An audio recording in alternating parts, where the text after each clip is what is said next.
The story you are about to read is one that has been, for the last 70 years, left to wither in the hearts of those few who recall it. Of the 12 of us present that day, only I remain, and my own end is rapidly approaching. I write this tale with a shaking hand, solely in order to console myself in my final moments, and I hope anyone who may discover this document will refrain from passing judgment upon me or my comrades until the end. I distinctly recall sitting in a tent with my fellow soldiers just outside of Berlin, huddling around a shortwave radio and listening to the trials of our nation's greatest foes. They feigned insanity, pled guilty, gave harrowing accounts of every detail and every single crime committed by their hand or under their watch. My favorites, however, were the ones who pled innocent, the ones who said I was just following orders. I had to wonder what I would say. Had the war ended with Moscow under the Iron Eagle, what would I say if asked to justify my actions in war? I believe I know exactly what I would say, and it would be the same as the men being jeered by the entire Red Army, excluding the 10 of us gathered in the tent. You see, the 2 luckiest of us had already died. It was a quiet village in eastern Germany, December 24th, 1944. We were under orders to seek out any soldiers lying in wait to ambush the main column of the army. Our sergeant, Ivan, took the lead, the rest of us falling in behind him. It was raining heavily, obscuring our vision.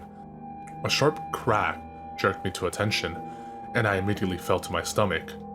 I smelled smoke and heard a thump in the dirt a dozen feet ahead of me. The sound of gunfire roared in my ears as we returned fire. We had no idea where the shot had came from, so each among us took our best guess and fired in that direction. We knew we would not hit the shooter, but we had hoped to scare him off. I decided to hold my fire in order to cover my comrades as they reloaded their weapons. When the gunfire stopped, I watched carefully the nearby houses. A quick movement by a roadside fence caught my eye, and I quickly shot off a couple more rounds at the dark mass. At least one of my shots must have landed because whatever it was fell to the ground, unmoving. By now, my fellow soldiers had finished reloading, and so I ejected my magazine and slid a new one into its place. We were still for some time, waiting for the returning fire. When it never came, Ivan came up to a crouch and quietly walked over to the corpse. He felt the pulse and then returned to us. "Yes, we got him," he said. In his eyes, I saw something I hadn't seen before, a kind of deep sadness and regret. No matter how I pushed, he would not tell me why. We stood and casually walked over to the house where the shooter had come from. Ivan knocked on the door. We waited a moment, and Ivan firmly planted his foot on the door, rearing to kick the door down. When a shotgun blast blew through the door, Ivan fell to the ground, riddled with buckshot. We returned fire through the door, then swiftly beat it down with the stock of our rifles. Inside, broken glass littered the floor and bullet holes scattered along the walls. On the ground was a young woman, shot fatally 4 times, in her hand the shotgun that killed Ivan. We had more than enough of this village. We ransacked the house, throwing over tables and filling our pockets with valuables. When we had finished, we threw gas lamps onto the floor and tossed matches on the pooling liquid. We left the house on fire. It was only once we were outside again that we heard the wailing. By then, the flames had taken hold, and it was too late to re-enter the building. The mother had hidden her baby before turning to fight us, and we hadn't found it before torching the house. The wails continued for just a few minutes before falling silent among the crackling of flames. A man burst from a building down the street and sprinted toward us, screaming in German. Our translator gaped at him, and when we raised our rifles, he held up his hand to stop us. The German man shoved past us and up into the burning building. He hesitated only briefly at the doorway before running through. He didn't come back out. By the time the fire had died, we couldn't see it anymore. The rest of our mission went by in silence. When we doubled back to where we came, we found people standing on the street staring at us. Some were angry, some were sad, but most just had a blank stare. I still see it in my nightmares. When we passed the house, I stopped. I announced to no one in particular that I had to take the leak. No one believed it, but that didn't matter. I stepped into the shell of the house we had destroyed. There on the floor in the bedroom, I saw the skeleton of a man crushed under a wooden beam, a smaller collection of misshapen bones in his arms. In the yard by the fence, I saw a little boy with a toy gun dressed in the oversized uniform of a German soldier. That night we all had nightmares. The man with his wild eyes told each of us that he would be back for us, one after the other. The next day we had laughed it off together. We had thrown ourselves into our duties.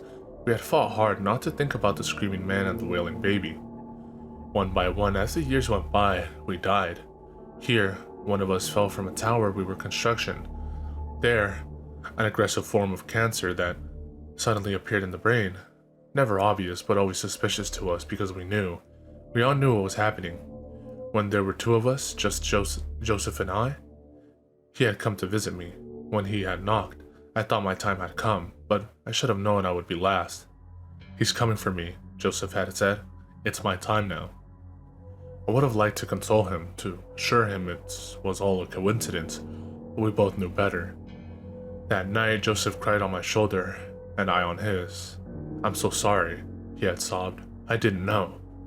The next day, he shot himself in his apartment. That was 1 week ago, and now it is my turn. I know he is coming. Every night in my sleep, he gazes into my eyes and smiles. Every night, he smiles wider. Last night, he began to speak. Quietly. So quiet I cannot hear any of what he says, other than make out that he is speaking. I don't want to hear what he has to say. I cannot sleep tonight. I will stay up as late as possible, and before I sleep I will climb to the roof and stand on the edge. I must. I cannot know what he will say. They shot at us. The woman killed Ivan. We couldn't have known about the baby. We were just eliminating the resistance, that's all. We were only following orders. Only following orders.